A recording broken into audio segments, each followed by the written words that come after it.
Nu vi så kommet ut til satte kapittel, og vi lykker finne et slide som jeg ætler å bruke nå. Vi må komme frem til det. Ja, jeg har akkurat et slide. Så løs. Jeg visste ikke en sånn mynd, eller sånn slides, da jeg har skapene, minnes det? Altså, lukte det snø? Ja, og hvis du leser meg, så, og Tanja, to sikkert sier det her, to over, altså, det er øye vanligt måte jeg ser det oppe på, så løs, kanskje er memoteknisk, altså til at minnes det. Og man finner det øl ofte, så er det her oppbyggende. At du tror jeg dit, du får en Gideon, og så arbeider du. Innganger 2 person, det har vi akkurat haft, som 8 hjel, som Ehud, domaren er sosialt utskått. Det stender i kapitlet her. Han bærer Estan for Jordan, så kommer Deborah og Barak, kvinner drever fortjent av Guds og en slag i høtt. Det var det. Ja, høgt, kordet selvpillen, han høtt, ja, Sisera. Så kommer Gideon, som kan sette kapittel. Og så kommer Abimelech, kapittel 8. Og her kommer en kvinne som drever fortjent av Guds og en slag i høtt. Så kommer Jefta domar i kapittel 20-12. Jefta, han var eisende sosialt utskått, det vil si han var familien vil kjenne hva vi gjør. Han bergist Estan for Jordan. Så kommer Samson, 13-16. Og så utgang 2 først. Han måtte seg opp på. Så er det ikke sett opp i originalen. Det her er det jo skriva. Men det er eisende mat at de kunne minnes på det. Ikke det? Chiasmic structure. Så er det nekket i Solomon også. Til vidt at det her, hvordan minnes man til versene før skal danse? Nu har vi ikke danset nek før skal danse, men jeg ser at det neste verset teker sin lille are, så det lukker som du knytter versen sammen ut etter. Ja. Så det er ganske også nægge at gjøre det mer strukturere. Og dette vil man hette sammen ofte. Kan man bruke ofte.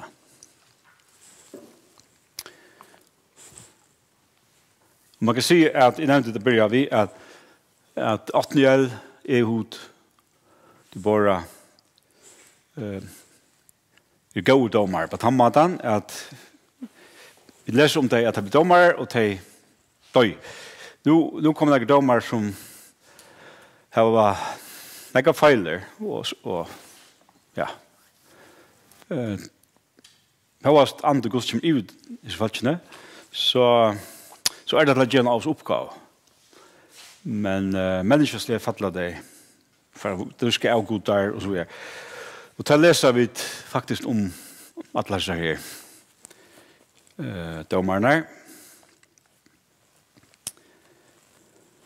Vi leser i vers 11 i satte kapitlet. Angel Herrans kom nu og sette seg under eikene og i offra. Her som Joas av at Abiesers rotte, Gideon, soner hans herra, stod ta og treste kveite i vimpersene for å bjerge henne undan midja 19. Angel Herrans viste seg fyr i hånden og sier vi han, Herren er vidt her, Jarve kappe. Så det är nästan så ironiskt. Alltså han kräker sig. Han kräker sig med den 19 va. Och Angel så vi en Herren vet att Jarve kappe och tar vi så läs ut det så han blir så jag kui han brukar han malbon som han gör. Och så säger Gideon vi Angelen kui allt detta kom i rockon. Herren vi och kui ta allt detta kom i rockon. Och kväde var det en underverknansar som Feder och har sagt fra. Og så ladde ikke Herren åkken ut av Egyptalandet, men nå hever Herren kort åkken fra seg og giver åkken i hendet midt i 19. 14. vers. Ta vendig Herren seg til hans og sier, fær oss til i Jesus styrke tøyne. så skal du frelse Israel ur hånden midjanitta. Sannelig er sendet det. Så jeg at her stender at Herren venter seg, og i 14. vers, 12. vers stender angel Herren. Så Herren kommer og lyder av egentlig. Ja. God færen, god sonren, god heilig anden. Angel Herren kommer, og Herren. Så Herren taler og gjør angelen vi Gideon. Sannelig er sendet det. Og så kommer Gideon vi ombærer en gang. 5. vers, men han sverger i hånden, Herre med Herre, hvordan skal jeg kunne frelse Israels? Slekt må inn i Jotan, og i minst hever av Tuja, og i Manasse, og jeg er yngster i Fedrahus min. Manasse minnes til la, synes du? Norrlige, hvis det ikke er her. Det la mine. Herren sier vi han, jeg skal være vitt her, og du skal hakka midjanittar nyer atlar som ein. Ta sier han vi han. Har vi funnet nøye for egen tøyne, så let meg få tekjen for at det er to. Vi taler vi med. Fær ikke sted henne for enn jeg kommer atter til tøyne og ber til gav om mine, og se til henne for til. Han svarer jeg skal være verden til inntil du kommer atter. Gideon fører nå inn og gjør det geiderland til, tog ef av mjøle og bæker til åsurke køker, kjøtt lei han i kurv, sopan helt han i krukke, så bærer han det ut til hans herre under øyne og sette det fram. Da sier angel herrens vi han, takk kjøttet og tar åsurke av køkene og legg til hetlene her, støyt så sopan og tyver til. Han så gjør det. Ta rett i angel herrens ut staven, som han hei i håndene, og nærmere vi enda hans herre kjøttet og hinner åsurke av køkene her, ta steg eldur opp ur hettelen og tar det opp kjøttet og hinner åsurka av køkene og angel herrens kvarv fra egen hans herre.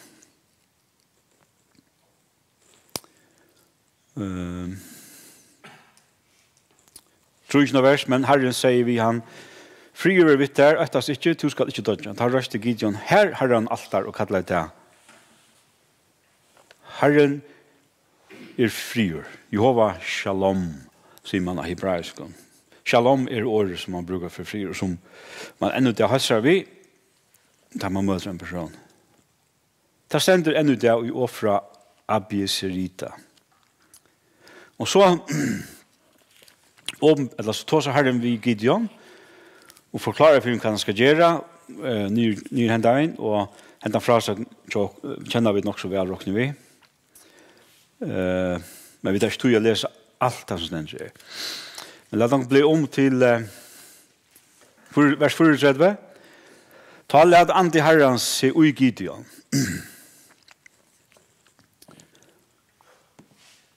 og han blåste i loer og Abi sittande sjauna oss og fyllde hon etter.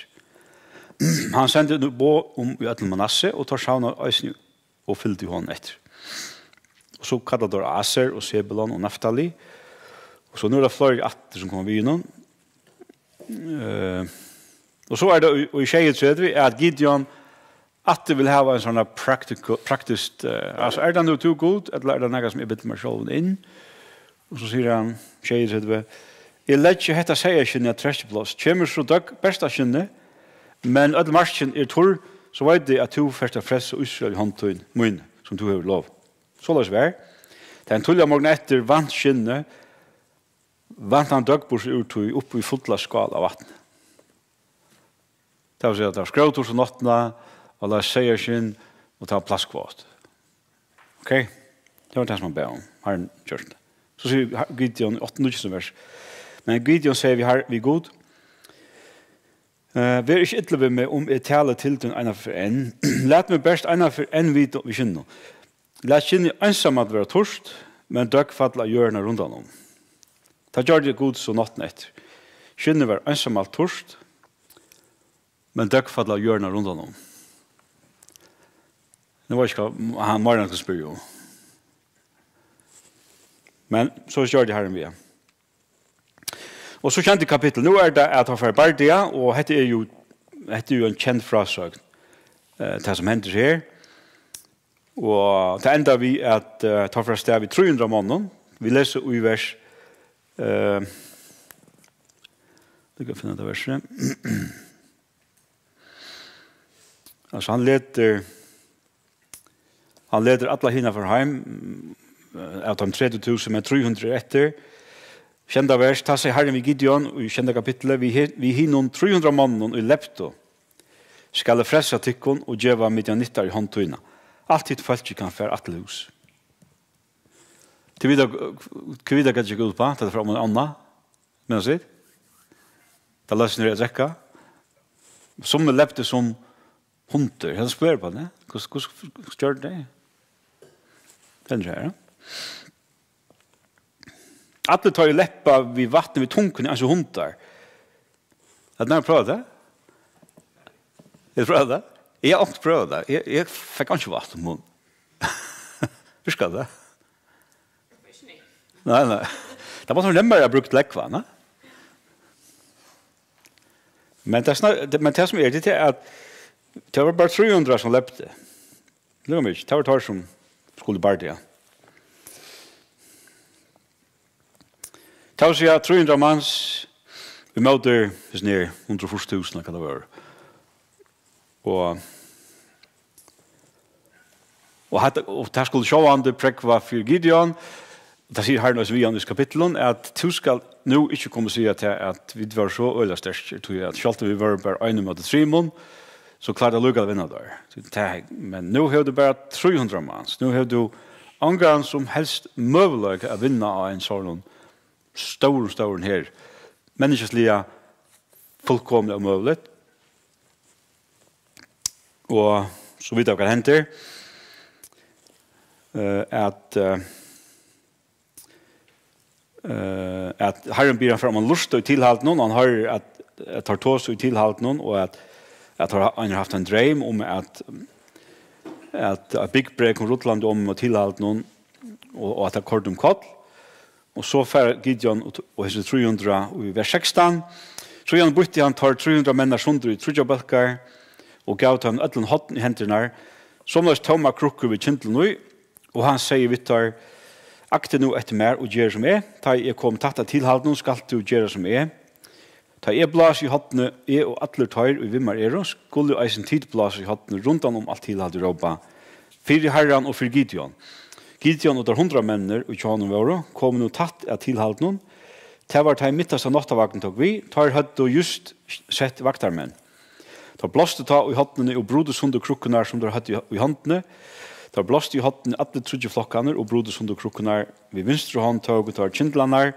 Og i høyre hånd hadde ta hattene og blåste ut her og røpt og svør for Herren og for Gideon. Ta var standene her som tar stå. Hvor er steg så inn? Rundt om tilhalt. Ta vakna av alle herren og tar skål i råp og flytt. Ta i tar blåst ut trundraten, vend i herren svører, tar møtet, tar ektemannen og etlund tilhalt noen, og så flyttet der. Og tar for jo, tar så forvirret, tar helt i grannen være en futjende, og så løs slapp Gideon tar fra litt av svørene, tar hadde jo ikke vapnen for seg i høver. Og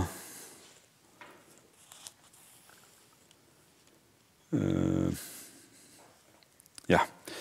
Og så leser jeg i 8. kapittel om Gos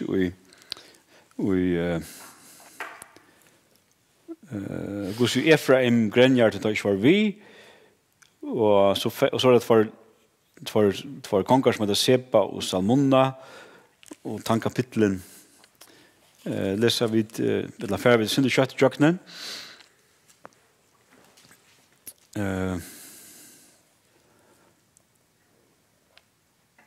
Tusen vers i 8. kapittelet Seba og Salmona var i Karskor vi her i Svinn. Ute vi 15.000 mannen. Det var alltid etter her 18 for Estan, men 120.000 våpna for menn var fallner. Gideon fører nu Kjallbrøk var leina Estan for Nåpa og Jogbea og leipa herren som ikke var det ilt. Seba og Salmona flytte, men han helt etter dem og her tok tar boar. Midt i 19 kongene Seba og Salmona og spjatte at han her rundt. Og så leser vi i Gideon for en drang at forteller for seg hvordan jeg høvdinger i Sukkot, og det var skje alt fjers. Og ja, og så kommer inn i byen og legger tårn i Penuel. Alt det för sin det kött över till 21 vers. Tassa du se på så säger Gideon med sonen så här drep to har och han tar det inte. Och så säger tar vi Gideon i vers 21. Rise shoulder hug och ner to som är så är störst chanser. Så reste Gideon och drep sig på Salmon och han tog halvmannarna och Kamela tar hött om halsen. Och nu sa det Israelsmän vid Gideon. Tu skal være konger okkara, bei tu og soner tuin, og soner tuin. Tui tu hever frelst okken ur hand om midjanitta. Men Gideon sverre taimon, jeg vil ikke være konger tikkara, og ikke skal soner mun være til. Herren skal være konger tikkara. Så igjen sier Gideon vittar. Jeg færre bia tikkun om ein og hver at tikkun skal gjøre mer ringar som er oppi fannsjansara. Så jeg det at nå byrjar kompromina komme inn oppa. Da skulle du ikke tagga fang fra hans folkene. Da skulle jo drepe at folkene, utrådde deg. Tog i midjanittene gikk vi godringkon, tar vi året usma litt der. Tar svære av til gammal nå, så brødde han ut kappan, og han leie ein og hver tar ringarna som var oppi fannsjansar. Vekk godringene, og han hei bi om hver 1600 seklar god. Omframt holmannene, øyreringene og pursbukleien. Som midjanittene kan være oi, og omframt kjetunar og i kamelartar hadde haft med halsen. Så kommer skjeringen vers. Au, Heson, let Gideon gjøre lovkjørstil og sette han opp i offra føyesteg sånn. Og alt Israel durska i han som er god. Og han var Gideon og hus i hans herra snerra. Så gjør det at vi tar seg om moralsk forfall. Nu är det ekonomiskt svik.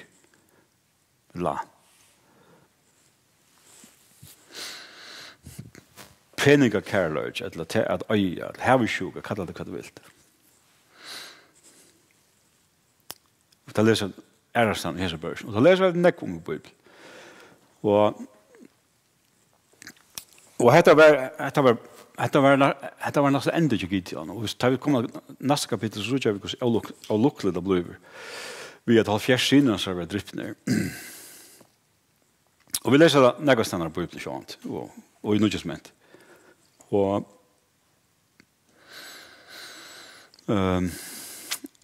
i Gamla Testamentet tid hade jag vet inte tid hade om guldkalven.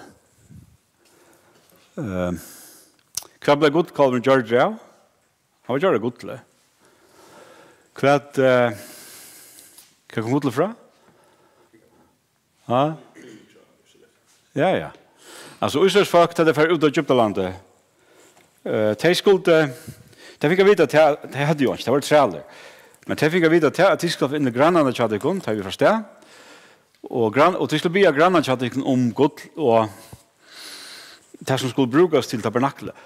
Det skulle brukes som rikva av godle og steinen, og god visste hva det brukes. Så det var jo nek.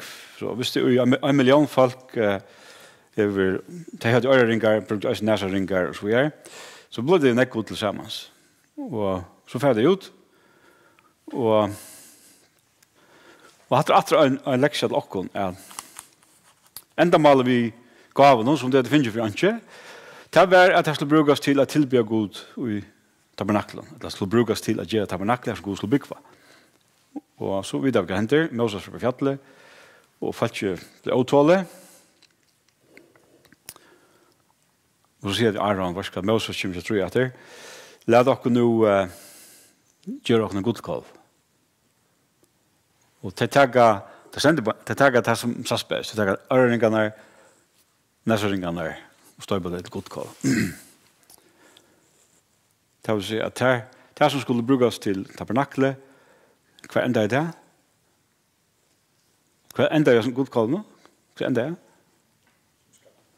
Ja, det stendte at Moses kom, han med jølva i hans under, altså han knuste i hans under. Og så han ble til pulver, da stendte det han støtte da i vattulødene tja Israelsfalket, og da han tvinget det til å drekke etter guldstøv. Og guld er et frumevne, og guld, det er ikke opp til kropp, det er bare bant i jakten tarmene. Hva enda det så? Så enda det som skatt. Det vil si at hva fører det vi skatten og usåsfag?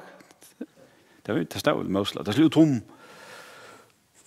tom tilhald, ja. Krever nye. Det er veldig hygieniske lover i Israel. Det er hva som hender snarest. Så alt det godle som skulle brukes enda som skatt. Og det er interessant, så sier Paulus Filipperen alt det som fyrhelt ved en rocken nu som skatt. Så her nesten på et omkjøtt av emne. Så her tror jeg dit at Gideon, han var filtret av andan, altså god ande kom ivra, men til slutt er det lukkelig enda at han lets dara av den godlen som han sa, og han breit båherrens. Breit båherrens ved teg av det, og på at morgen er god, så at de vender seg fra god og til at tilbøye det her. Er god. Ja, og så leser vi og i 34, Ussa som myntes ikke herren, god søn, han som har frelst deg ur hånden allra fortjent tar rundt om det var. Heldre ikke visste deg huset Jerubals, altså Gideon. Nærkan karlaga at det fyrer alt det gaua og han har gjort Israel. Så kommer sånnes Abimelech, og i 9. kapitlet så kommer vi hva henter, at i vers 5, så gjerne fører han til husfære søns og i offra, og drep brøver sønner. Tar 70 syner Jerubal, av en og samme sted. Andre var etter ut av Jotam, yngste syner Jerubal, han er Krekvas. Og i kjenda verset, da Jotam fikk etter fratta fra Nina Tind Garsens fjalls, her stod han og røpte harst. Dette er første luknes i Bibelen. Og sier vi tar høyre med Sikkems menn, så skal god høyre med tikkun. Einar for fortrøyen er salva seg kong. Det satt vi alle tre, vi er 2 konger okkara, men alle tre sverre i taimon. Skulle jeg lade fite mine affærer som godar og mennesker, æra med fire, og færre og sveim oppi i trøven. Så satt det trøyen i figutre, kom to over konger okkara, men figutre sverre i taimon. Skulle jeg lade sødelega min færre og gå avvaks min, og færre sveim oppi i trøven. Nå satt trøyen i vuntre, kom to over konger okkara, men vuntre sverre i taimon. Skulle jeg lade vunle min færre som glede godar og mennesker, og færre og sveim oppi i trøven. Ta sa det alt trøyen ved Tornaronen, kom to over konger okkara. Tornaronen sverre i trøven, det alvara at det atla salva med kong i tykkon, så kom jo søgje til sjål i skugga min, men mykje så skal jeg eldre genge ur Tornaronen og brenna opp sederstøyna Libanon. Altså, tås han om hentan Abimelech som det atla gjøle kong.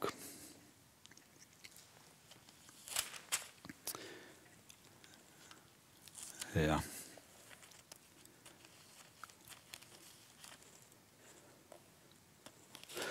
Så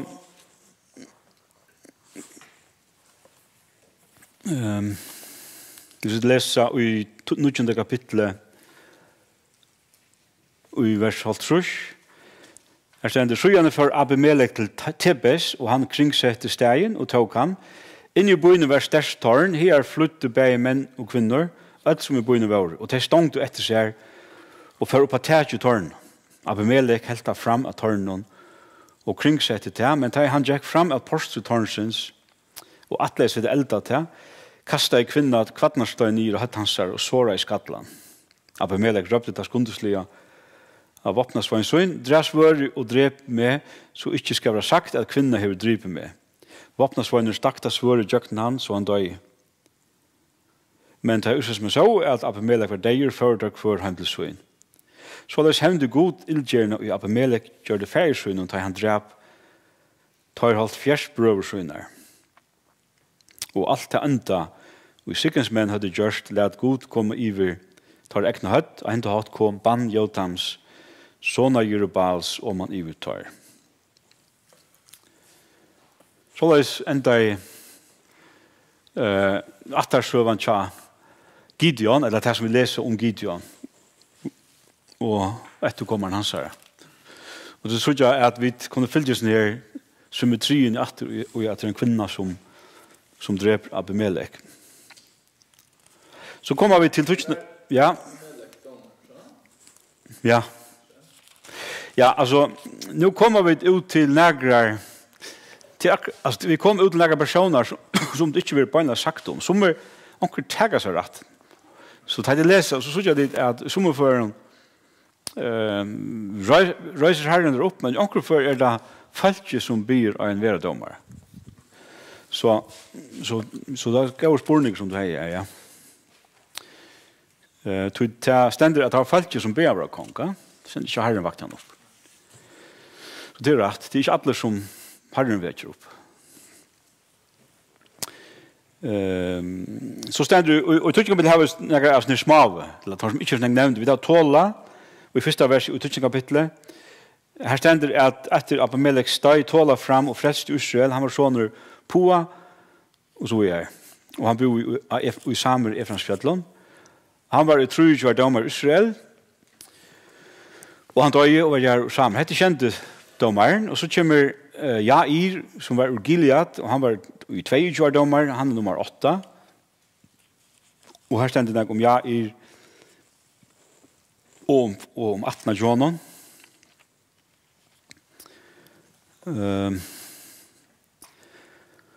Og så etter kapittel kommer vi til Jefta. Og hvis vi leser hvor han er, og i første vers i 1. kapittelet, så leser vi Jefta Gileadittu var veldig kappe, men han var skøtjesåner. Fær hans var Gilead. Eisen vi kone så inn 8 Gilead siner, og ta i siner koner kom til. Råget har Jefta bostur, og sette vi han, to var ikke parst i arven et pappa, to var såner fremmede kvinn. Og så flytter han ut i et land som heter Tob, og så leser vi gus i Israel ved Kua, og Israels folk hver som Obia Jefta kommer jobba seg. Og i måter futjendanen, og først røyne Jefta er forhandlet synder vi tar vi ammonittene. Han sier til dem sier Jefta i 15. verset, og la sia, så sier Jefta, Israel har ikke tidlig landet fra Moab, eller fra Ammon, tog tar for ut av Egyptalandet for Israel gjør øyemørsene Reha, og kom så gjør Kadesh, ta sende Israel båt Edoms kong, og la sia, Jemar Løyv. Så han røyner forhandlet, synder vi her, Ammonitta-kongene. Arren, men tar vilja så ikke, og så vil bare deg, og i vers 21 stender, takk av Herren god Israels, sier han, og at land her hans er i hender Israels. Så det var noe sier av Taimon, og alt land i Amoritta bo i, leie Israel under seg, tar tag og alt Amoritta land, lyga fra Arnon til at Jabbok til en A, og fra øyemørsen at Jordan. Så løs rek Herren god Israels, Ammonittar, bort fra Israel, falt så inn. Og nå atler to å legge hånd, og nå atler to å legge, og etter det han tar seg stadigvæk, ja. I vers 22, takk om Andi Herrans i Jefta, og han fører Jøkken Gilead og Manasse, så igjen fører han til Mispa og Gilead, og Mispa og Gilead fører han med Ammonitton, og så kommer vers 30, nå så jeg at etter en kallet det,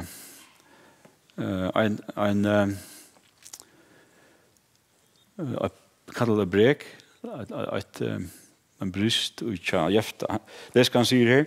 Jefta gjør det herren og lyfte og sier, «Gjever to ammonittar i hendur munnar, så skal han i fyrster kjemer i måte med ur husstore munnon, ta og i øtlen gavn kom atter fra ammonitton, høyre herren og til, jeg skal offra han som brenner offer. Så får Jefta av sted i Bardia, med ammonitton, og herren gav tar i hendur hans her.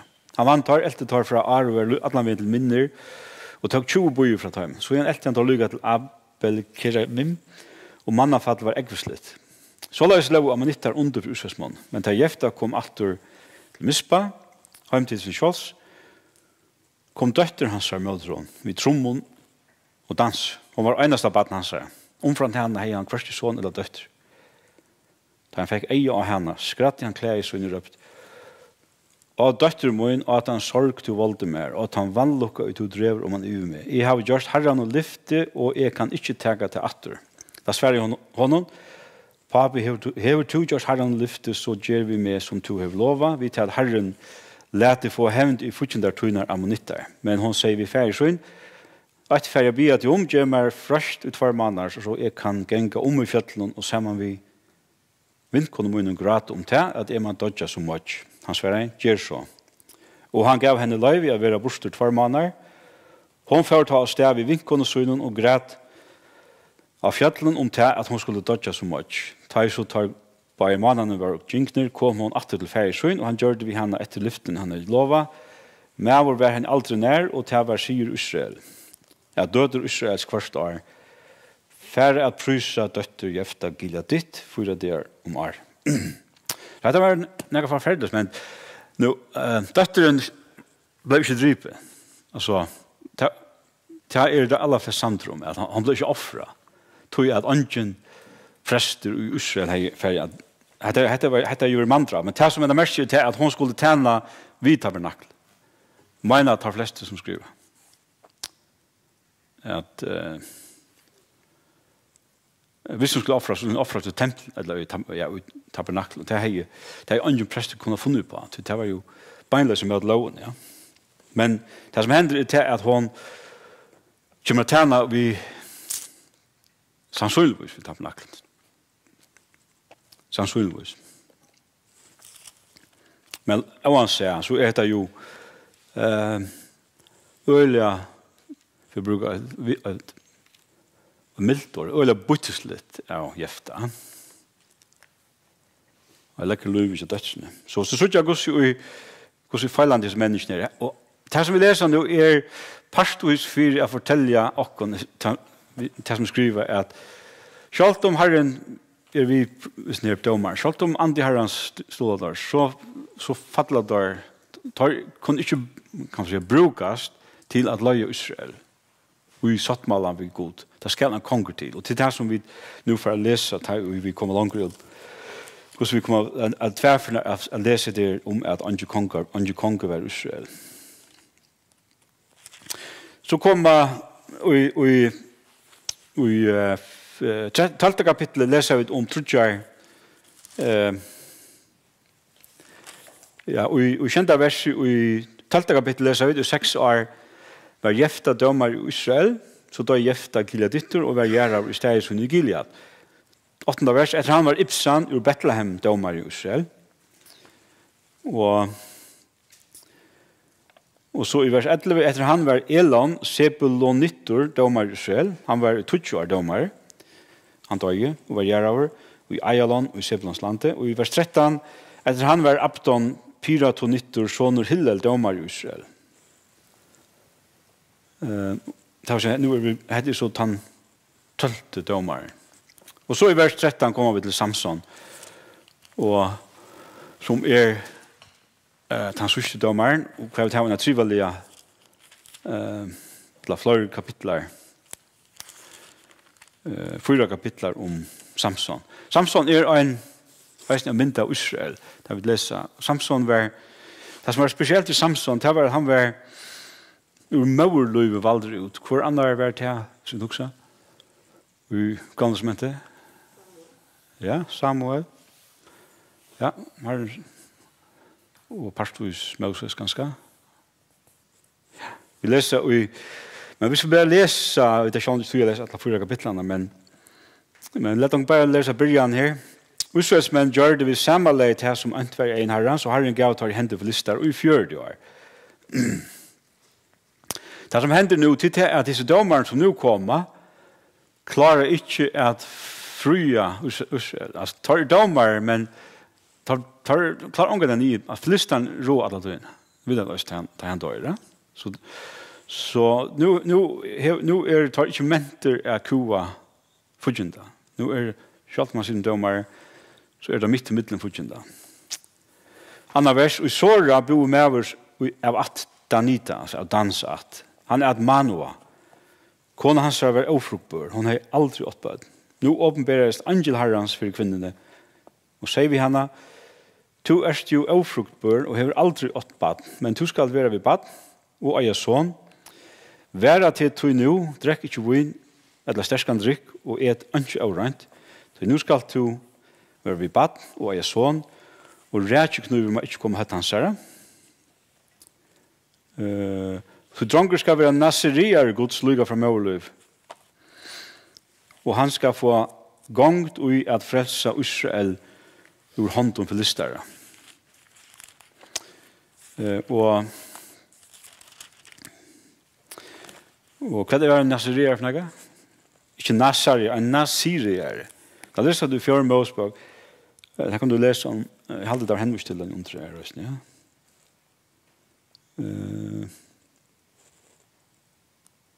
Nei.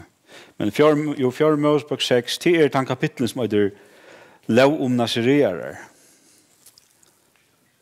Og her leser jeg alt det som Herren sier om seg her, som var faktisk halkar til en avs oppgave. Og jeg skal bare lese fyrtøkken her. Han skal aldri vøyne i sterskende drikke, etika vøyne i et eller annet sterskende drikke man ikke strekker. Og heldig når han drikker i George Wimberon, og hvertje bleit eller torska Wimber man etta.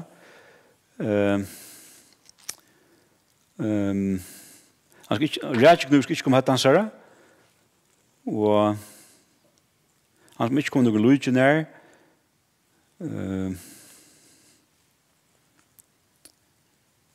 Ja.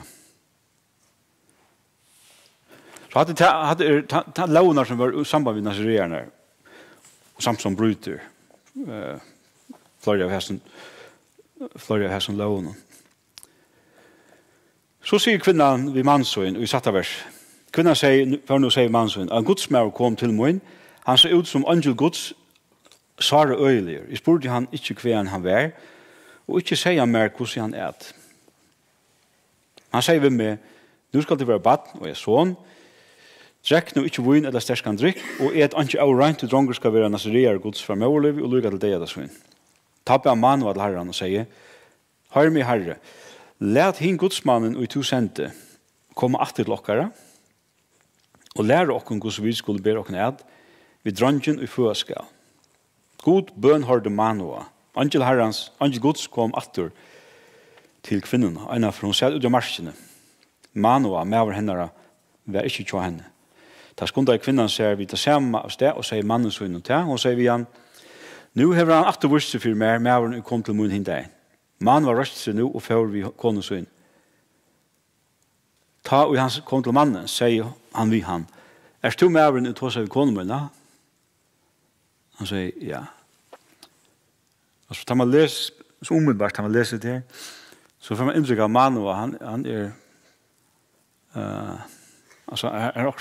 han ser ikke det som konan ser. Altså, konan ser hvor han er, men Manoa hever ikke finner egen opp. Altså, han virker være antallige dølsker til at oppfelle det som 4 ganger.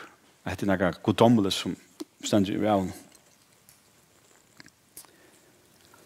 Talt av vers, så sier Manoa, ta noen år tog inn og gjenge ut. Hvordan skulle vi ta ber okken et vid dronjen? Hva skulle vi gjøre vi han?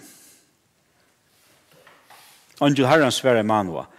Kvinnan skal være seg for øtlen, og jeg nevner for henne. Så han faktisk, angel sier at det skal kona det nokkerne. Du er ikke mer for nere, virker det som han sier. Angel tog som av vindren vekser man eta, vind og sterskan drikk man ikke drekka, og angel avregn man et. Alt det, og i alle henne, skal hon halta. Ta seg man av angel herrens. Kanst du ikke stegge her og et sinter så vidt kunne gjøre til et gaidalamp og seta for det, men angel herrens være i Manoa. Om du så først med å stegge, i korset ikke med til tøynen, men vil du gjøre brennende offer til, skal du offre til herren. Og så stender det her, Raman gjør, til Manoa visste ikke at det var angel herrens. Til Manoa visste ikke det var angel herrens.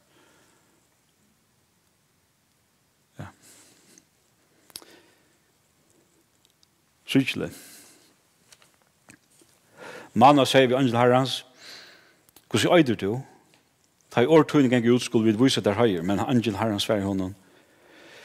Hvor spyrste om navn mot, du skal vite at det er underfullt. At året her, akkurat året er underfullt, er et år som vi brukt negasenere, kan man smette. Akkurat navn mot er underfullt. At det er et år som til så ikke atter og atter. og i gansmet. For Herren.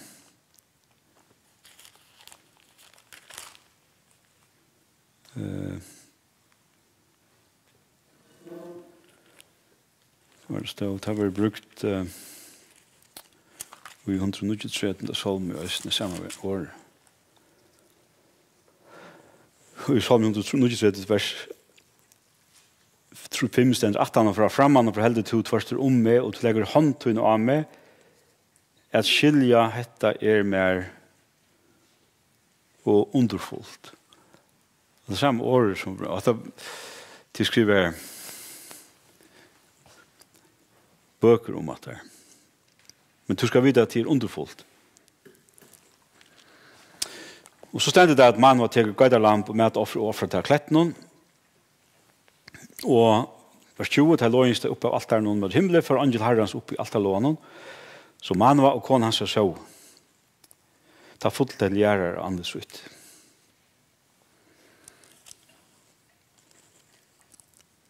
Og så sier man i 2. verset, vi kone så til visst er vi dødget, vi da jo ser god, og så sier konen, nå er det konen som er den logiske sansen, hun sier, altså hei er god atle driver oss, så hei han ikke tid vi brenner opp med dere.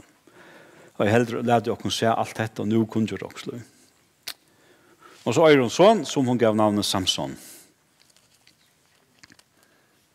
Og sørste vers, og andi herrens byrja at virka han, og i tilhaldet dans mittelen såra og esta ål.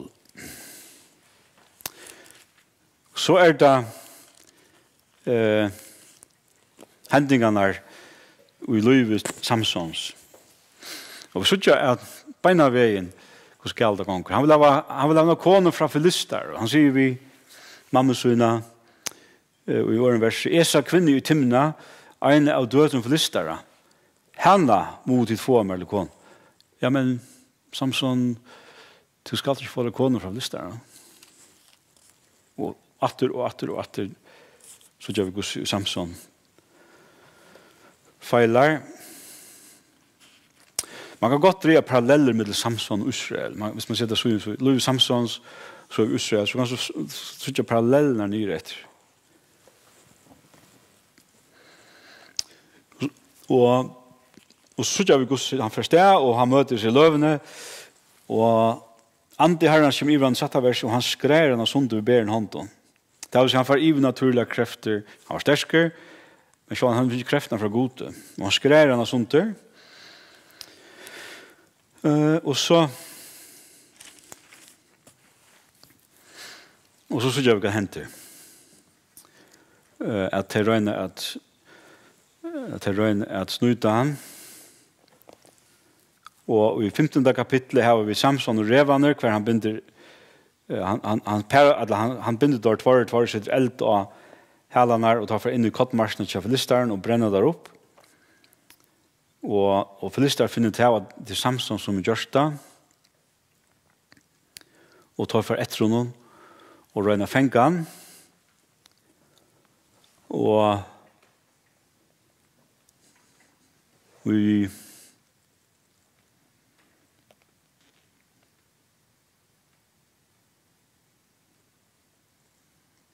vers 14, i 15. kapittel, men da han kom til Lehi, og Filister ved glede og en lopo i møldrånen, kom andi herrens iver ham. Vi leser flere serier at en nær ærestander her, at andi herrens kommer iver Samson.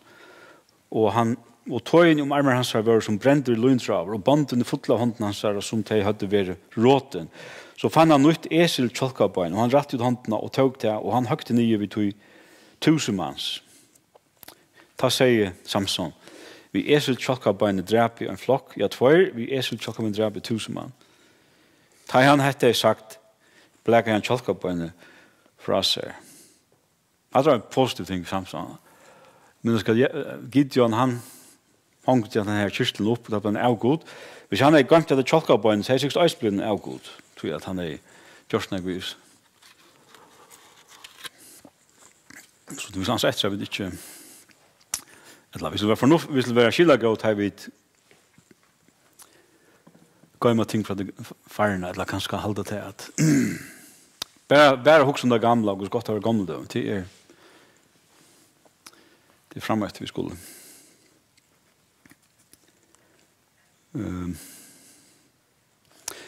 Och så i vers 8, men vi tar att han var äckliga tyster, röpte han till Herren och säger, tu är giv hända stora sy vi han tjänar tuns, og skal jeg så nu dødja tost og fattelig hender omskårna manna, ta åpna i god kuttlena som i lehi, og vatten rann opp ur henne. Ta han i drutjes fikk han lufsmøy natt, så i natt. Tu fikk henda kjelda navnet en Hakor, hun i lehi enn i det. Han var 20 år dommer Israel. Og så kommer frasagt om Samson og Dalila. Nok en kvinna som han elskar, men som elskar pengar mer enn Samson. Ta bjør henne så några pengar at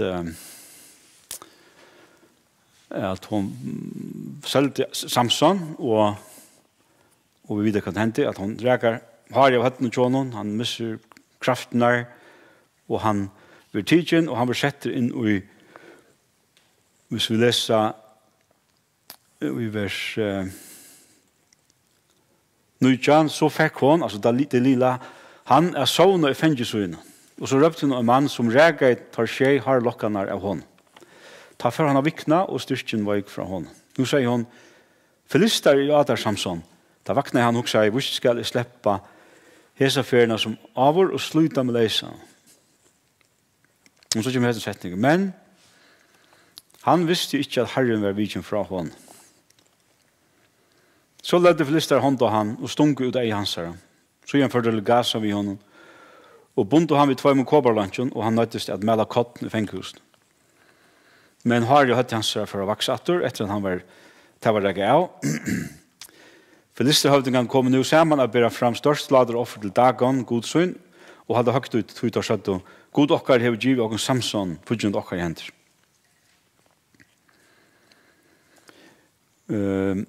Hvis vi leser nere i vers 26, men Samson sier vid dronjen, og lette han slepp mer, og lette han få noe med stalpene i hus og kvillere, så jeg får hattla mer innat høym. Hus var fullt av mannen og kvinnen. Her var alle filisterhøvdingene, og attachene var ute vid 3000 menn og kvinner som hukte et med at de hadde stortlag av Samson. Ta røpte Samson til Herren og sier, Herre, Herre, kom i ho og gjør meg styrke av god, bært til så ene fer, så jeg får hemt med av filisterer for Anna av baun ei min. Så tok Samson i boeren i mistadpanar som hus og kvilde, ja, han spente med øren ved høyre hånd og med hinnom i venstre. Og Samson sier, let meg dodja saman vi filisterer, så trusste han av alt i en orskei. Da rebla huset saman om han høytingarna og om han alt følt og her var inne. De som han drep og i deia søyne var flere enn de som han hei dryp i alle tøysøyne. Men brøver hans her og alle skyldene hans her kom her, tog han visse her heim og lette han i grøv Manoa fer hans her mellom Sora og Estoel. Og 20 år heim tar vi dommer seg. Så det enden av dommer, eller ikke dommer tøyene, men dommeren som vi tar dommer, vi vet at dommer tøyene sjåvande for langt fram. Så dette var så tar 13, hvis vi tar det atler opp nye til Samson, og vi så jo også spiraleren i ferdig atler tøyene. Samson var øle veiker, han har jo atler møleger, men nekka veikleger. Veikleger for kvinnen, han er av filistra kvinner. Det var faktisk det som gjør det til at han døye. Og så, hvis jeg tenker i kapittel 16, overast av Haggersøy, eller hvis det var hese omsettelsen, vers 6, her stender at Taimon døvun var ungen konger i Israel. Så det heter skriva, det er sånn at den bøkken er jo skriva i kongatøyen, ja. At Taimon døvun var ungen konger i Israel, ene hver gjør det til som hun har lyst. Det er så nå hittar vi fram etter møte tog som skal hente. Og jeg ser første kapitlene fra 16 og ut til 21. det två med pastor och vi har så jag det stort av. Alltså i vers 16 snurrar det sig om en ja, det är mer med Mika och han har tidit några pengar från mammasön. Han ständer i öronvers. Han säger i Maursöna, han har 1100 seglar silver som tyckte var för att här. Jag hörde själv att du bast ilpen av hese grund. Hesen penning är ju mer. Jag har tidit han. Och nu ska jag leda dig få en natt. Så säger hon, sikna över to av herran och sån om att jag var öliga gott. Men hon brukade att lägga en avgod vi. Och sen i vers 4 att han flyttade ta Maursön penningen atter och Maurs har tagit 200 seglar silver på sig och lätat gudsmi som borste tog gör de utskorna mynd vi stappade stapp under. Det var så igen sett i hus Mika. Och så läser vi i vers 6. Nu var i Betlehem och Juda.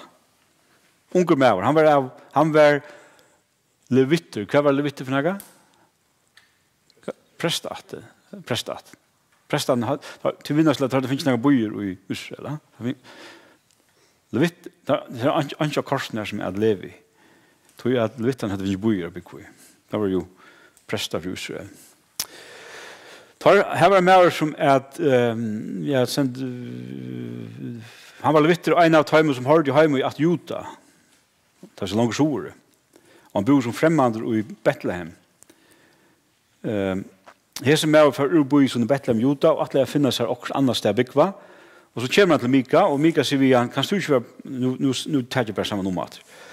Mika ber han vara präst huset så in. Finns en avgång. Det säger nu är det helt galet, ja. Alltså nu är prästarna som är prästar Jehova. Sätter in av Gud, blir prästar avgod. Så nu är det. Och det är självande det som är så tvär frasagnar rustningar säger att det som vi har haft åren till det politiska. Det är allt politiskt upp. Här nere det antalet, det är Guds storskan. Hvis det är färre Allah så blir slett inte till. Och det är det som den är lagt av här. Nu och i sista vers i 16 kapitel säger Mika nu vet jag att Herren för att göra väl med mig, vet jag att jag finner levit till präst. Alltså också man, ja men hatta hongla shama. Alltså levit är präst är god och inte präst är en stappa. Så sen efter i första vers i 18 kapitel att Taimodövon var ungen konkur i Israel. Och så kommer vi till att dans och vi läser om Guds nu händelsen avgod som var en huset, Jamika, nu blir han en avgod som en höller i att. Det vill säga att det som lilla surdodge som börjar här är nu blivit till en avgod för en höller att. Och hvis vi nu färra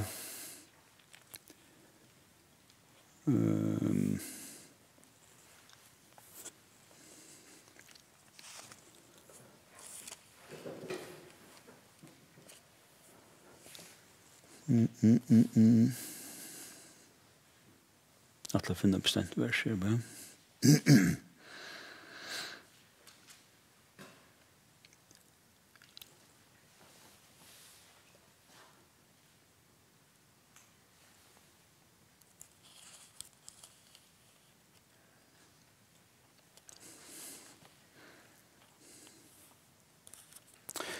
Ja, okej. Det är då för vi är nu i kapitel. Nu är det den sättna av snäbaun frasagt i ändan av domarvärlden. För det var om en levit som var blivit en avgoda diskar. Det sättna frasagt är om en levit som är blivit ett ballmän. Och vi läser och till det som faktiskt domarvärlden ändrar vi till dessa öliga frasagt som vi läser här. Det handlar om en det ständer här som du har under kongur Israel. Och nu är Atra med att Levi. Han bor som främmande i Efraimsfjällen. Och han finns en kon ur Betlehem. Eller han finns en tjakon. ur Bethlehem og Juda. Men han var rømt og fann atter til pappasøyn, han for at han åene, og verspapen kjønner byen så stekker han det og så stendet det at han atter for heimater, og så i 8. verset i 9. kapitlet, tull om morgen 5. dagen at han færre, men færre til unge kvinner seg vi han, gå og fatt her nå først når han styrkja det vi, og stedje inntil 17. part. Så er det der bare sammen. Så han gjør det med seg til at færre vi tjakonsøyn og dronjen, men versfæren hans færre til unge kvinner seg vi han, nu lyra kvalitet, stegga her i natt korsene, til svart, dæren hattlar, vi her i natt, og gjør tær til gåa. Så kunne vi til morgen færre, la i tykkere. Men Mæren ville ikke stegga nattene her, han gjør seg til å føre oss det, og kom så lengt som Arraga Jebus til Jerusalem. Vi ser hei han, 2 sæla esel, tjakonsvinn og tennarsvinn. Ta denne var kom til Jebus, og dæren hattlar i seg tennarsvinn, kom led og kom fer inn i hendan boi sted Jebusitta. Og just det her, men Herren sverre i honom, vi skulle ikke fer inn i boi som fremmandre øya, dette var jo Jebusitta, dette var fortjent der, og som ikke tilhører Israelsmann. Nei, vi skulle fære langt til Gibja.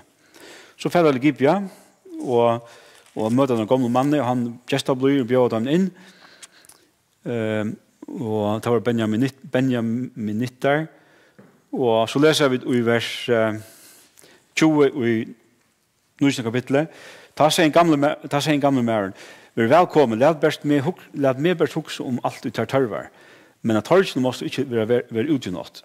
Så fyllde han honom til hus, tja sær og gav eslen og ta ut teg hadde vaska sær om fødselsnar, ut og drukk teg. Medan teg nu gjør det sær til gåa, kommer mennene ur bøyna, godleis menneske, som tar vår, og kringsett hus, tar benka av harsta dittnar, og røpte en gamla mannen, og i hus i 8, lad mannen og i tid tøyen komme ut hier, så vi kunne få vilje okkara vi honom.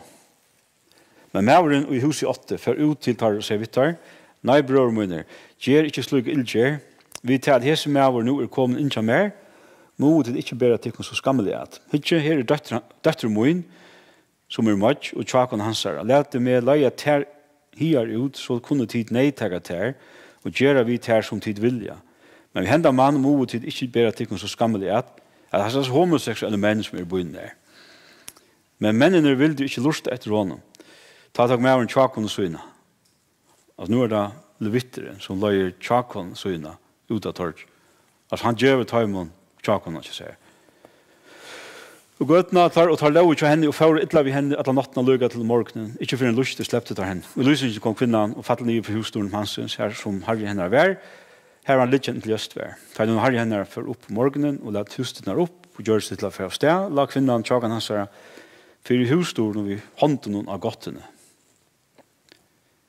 Det er så forferdelig at nesten slår rykva. Han sier vi han har røyst til å lade oss slippe åkne sted.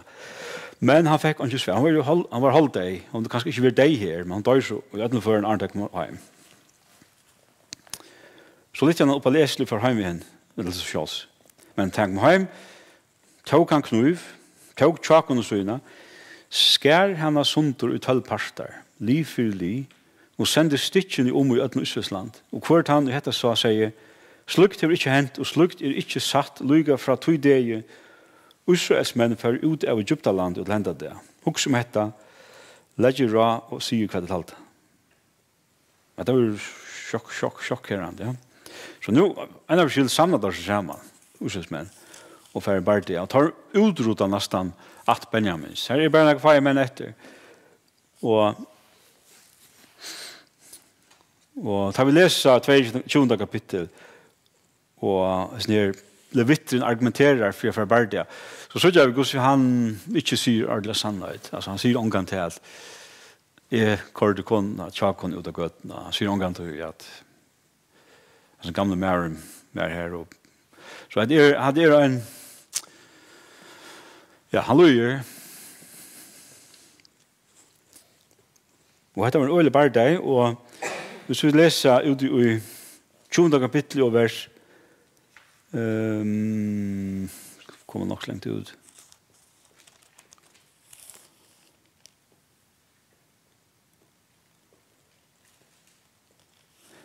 fara ut til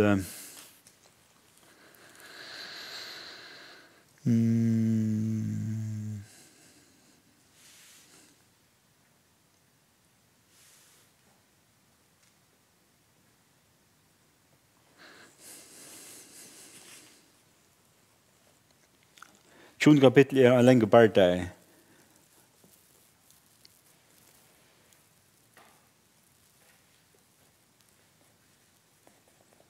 Vi skal fære helt ut til 42. vers i 20. kapittel. Jeg sender, tar vend og ta og flytte undan Israelsmånen og tog leiene av øyemørsene, mens drøye helt av, og var tøymen i hølen, og tar som bo i boinen her, hakte tar nye fra håndmiddelen tar. Ta kring seg til Benjamin Nittar, elte tar, og trakka der nye, her som tar kult lyg, inntil det var bant estan for Gibia. Benjamin fotlo 18.000 menn, alle samler jarver hermen. Så vende tar og flytte ut i øyemørsene til Rimmons klett, og menn Israels drog på av allmannavenn om 5.000 menn av tøymna treet. Så gjerne elte tar Lugal Gideon og drog på 2.000 menn av tøymna. Tar Benjamin og fotle henne der var såleis, og i alt 25.000 menn våpna for alle samler jarver hermen. Men 600 mann som vente og flytte ut i øyemørsene til Rimmonklett. Og tar var Rimmonklett i 4 måneder. Men Israels for atter Benjamin 19 år, og høgte der nye vi svøre, bei byen vi falt ikke noen her, og fei og alt vi har vært. Og alle byen her var sett etter elda.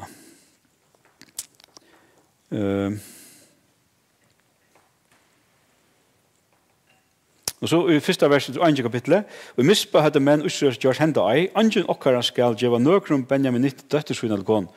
Men det falt ikke nå vær kommet til bete, så du teg her for Asien Guds lukade kvalds, da grød og harst og land, og sa du, Herre Gud Israels, hvor hever slukt hent i Israel, er du det, og en heil atte av Israel saknast. Tullja morgen etter røstfaltje altar her, og offre, brenne offer og takkoffer. Så gjør han sett Israels menn. Man nægar vera mittelen atlar atter Israel som ikke kom her til herran vi samkomne. Du tar hadde gjørst dyran ei, at han ikke kom her til herran i Mispa, skulle lade døy. Og nu sier du Israels menn, Benjamin, braursøyn, og tar sett du, i det er en at høgt bostra av Israel. Hva skulle vi gjøre for at tar som etter så tar hun få koner? Vi tar jo svår om herren at vi unge av bløsen okker skulle gjøre til kon. Og så er det tar finne på at Jabes og Gilead har andre kommet, og så gjør det der en sunnemiddel avtale, at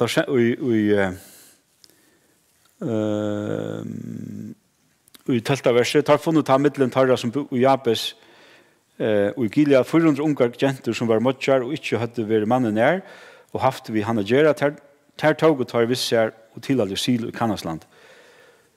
Så sendes et samkom båt til Benjamin 19 når det var Rimmonsklett og beit ham fri. Og så leser vi at det var 400 jenter, mangler 200. Nå er det 200 gamle dronger etter, og så finner det på akkurat annet. Nå sier jeg der og i vers 9, så sa det der, etter år vil jo høgt hilden for herran i Silo. Det ligger norra for Betel, estan for Almannaveien, og ganger Betel, Sikkem, og sånne for Libona.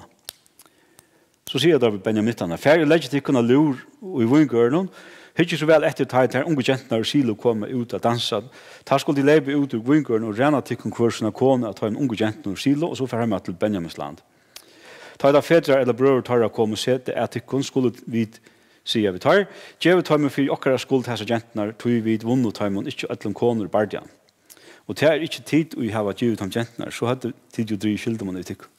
Hette gjør det Benjamin 19 så, tar tog seg koner av kvinnen og i dansa av hver sønn av rand og tar, så igjen for heimatet til Arvel og sønn, bygde byen her oppater og var byggvandig her. Eisen hin ussesmenn fører av sted, hiane hver til sønn at og slektsønne. Ta for hiane hver til sin Arvelod, at taimund døvun var andre konger Israel, ene hver gjør det til vi hånden list. Så ender dommerbør, det er deprimerende lesna, right? Men dette lyser øyelig godt, bare hos mennesker og eisne, men det kan for hos samkvanner, det er jo, men vi sutja nøye gods og jøkken børsene. Nøye gods og jøkken børsene, sånn at det er sirkelen som så gjør, god røyser opp, og nå hender så til, hette er jo prekvat til at hese dommerne har ikke vært for at løye Israel. Angen ivium til. Hette er prekvat til at det skal en konger til, som har en sottmal av i herren, og som lever etter til sottmalene, og til det som nå for å hente Rotsbog, er helt annet på tannmaten, at her leser vi om trofest kærleika kvile, tjøkken en endeløsning, kan man nesten se det om man i rotsbøk. Endeløser, til jo likla i rotsbøk, til endeløseren. Boas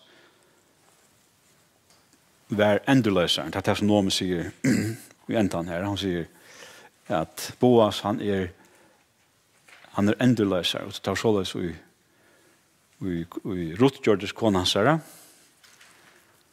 og eller løsner året løsner er brukt, og det er så byrjan til David, til Rut enda vi Obed fikk sonen Isai, og Isak fikk sonen David, og så kom det ut kongabordene. Så det er en tøyande bøk i året gods, sjående er den her til at Herren Yngstein skal være her, og sjående er den skriver oppkant til anmenning, er at vi liva, så løs som Herren sier. Jesus sier, «Vera tid i året møgnen», så er det sånn noen lærer for møgnen, og til det som er tjøkningengande. Og han sier, «Hva er tog vi liv i?» Akta år Herrens og på hans herre. Ja, jeg var ikke om kom tjøkne sleisen, men det kom det sikkert selv. Her er Palmastaveren, ja, det kom det selv. At det er mye på nå. Fint, vi enda vi bønn. Herre, takk for åretøyt. Takk for det som vi da tar som i dag. For andre tøyen som du gjør hver en tøy som tror deg til. Takk for at andre tøyen bor i åkken. Til ikke bostad i åkken. Hjelp åkken er livet i åretøyene og andre tøyene. Sikna hendan der framvis. Sikna land okkara. Sikna de som ber at hun gåa bådskap ut, tro barna som virka bei landet okkara, og ærestanar at folk vender seg til tøyen her. Takk for at en er tøy at komme til tøyen og takke mot frelsene. Takk for at du kommer etter, at takke okken hjem til tøyen, og hessa stort til tøyene som vi er i her, hjelp okken at tjene til og rydde tøyen. Amen.